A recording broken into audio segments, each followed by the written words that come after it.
بسم اللہ الرحمن الرحیم۔ محترم ناظرین، ہجوم میں تنہائی کو برقرار رکھنے والا شخص ہی ایک مضبوط زندگی کا مالک ہے۔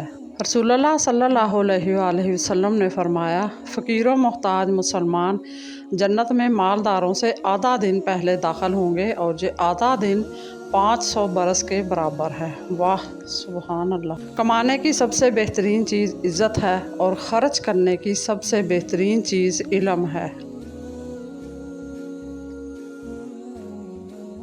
ہمیشہ یاد رکھیں کہ آپ اپنے یقین سے زیادہ بہادر اور اپنے تصور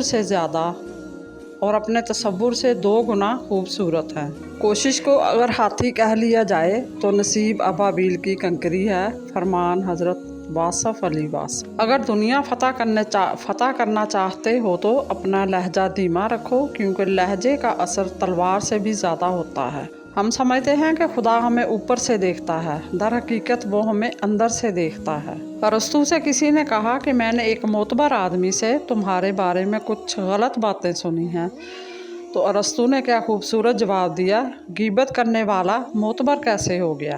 رات کو سونے کے بعد قیدی اپنی قید کی تکلیف سے اور بادشاہ اپنی سلطنت اور دولت کے احساس سے بے خبر ہو جاتے ہیں۔ جو لوگ عقل مند ہیں وہ مذاق کی بات میں سے بھی نصیحت کو حاصل کر لیتے ہیں۔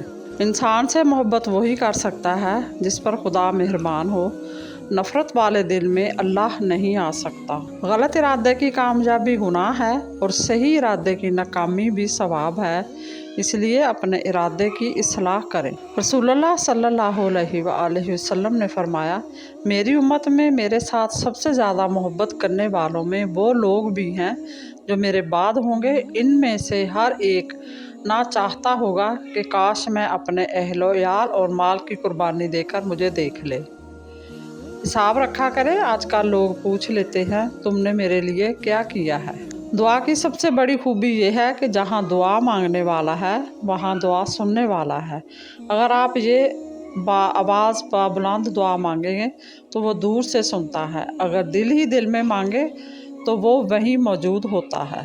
رسول اللہ صلی اللہ علیہ وآلہ وسلم نے فرمایا، کسی کو پچھاڑنے والا شخص زیادہ طاقتور نہیں، طاقتور شخص تو وہ ہے جو غصے کے وقت اپنے آپ پر قابو رکھے۔ اگر اپنی اولاد کے لیے آپ نے دعا کرنی ہو تو اپنے ماں باپ کے پاس جا کر دعا کیا کرو، چاہے وہ وصال پا گئے ہوں۔ عین جوانی میں جب ہم نے خواہشیں ادھوری چھوڑ کر ضرورتوں کو گلے لگایا تو سارے خوابوں نے یک زبان کہا، افسوس ہے ایسی زندگی پر۔ فرمان آخری نبی صلی اللہ علیہ وآلہ وسلم، قیامت کے دن ہر شخص اس کے ساتھ ہوگا جس سے وہ محبت کرتا تھا۔ رسول اللہ صلی اللہ علیہ وآلہ وسلم نے فرمایا، تم میں سے جس نے اس حال میں صبح کی کہ اس کا جسم صحیح سلامت ہو، اس کی جان امن و امان میں ہو اور اس کا دن کا کھانا بھی اس کے پاس ہو، تو گویا اس کے لیے دنیا اکٹھی ہو گئی۔